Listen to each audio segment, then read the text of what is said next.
Sabi nga nila, bato-bato sa langit, ang tamaan, huwag magalit. Pero paano kung ang batong tumama sa iyo, sinlaki nito? Ang batong ito may taas na halos katumbas na pinagpatong na 2 taong nakatayo at may bigat na 60 tonelada, katumbas ng halos 30 kotse. At sa maniwala kayo't sa hindi, ang dambuhalang bato na yan ay galing sa Bicol at nakatambay lang ngayon dito sa Maynila. Pwede po magtanong, saan po makikita to? Hindi ko po alam eh. Pwede magtanong, saan po makikita to? Sa harap, sa National Museum. Sa harap po? Saan po yung harap? Hindi ko po alam, papunta pala kami sa loob eh. Pupunta kayo doon?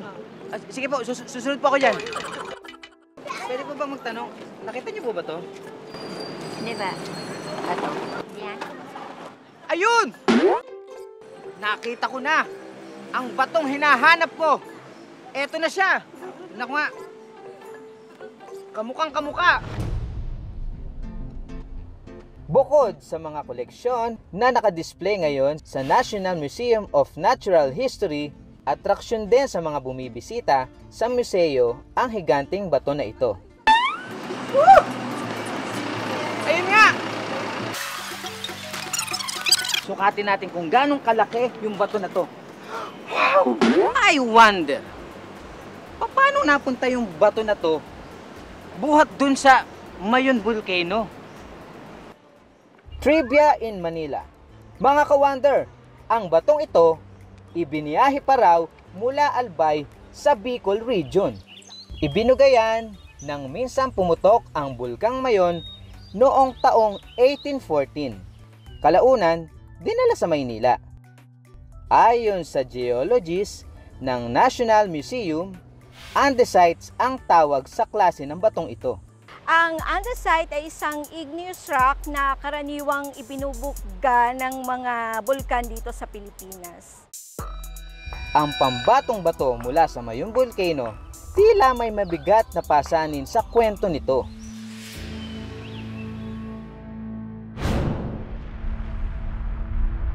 Noong 1814, ginising ng dumadagong-dong na pagputok ng bulkan ang mga Bicolano. Nag-alab ang tuktok nito na sinabayan naman ng pagbuga ng apo. Bangungot para sa mga taga-Albay ang pagputok ng Bulkang Mayon na kumitil ng nasa humigit 1,200 buhay.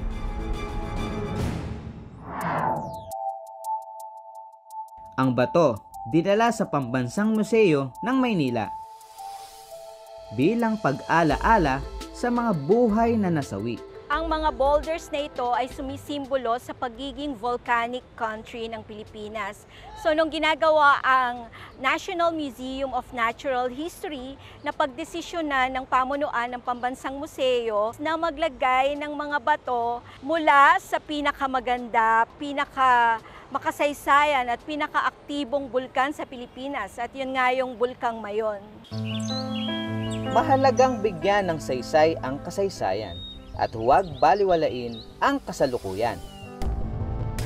Dahil sa susunod na henerasyon, yan naman ang tatanawin na parte ng historya.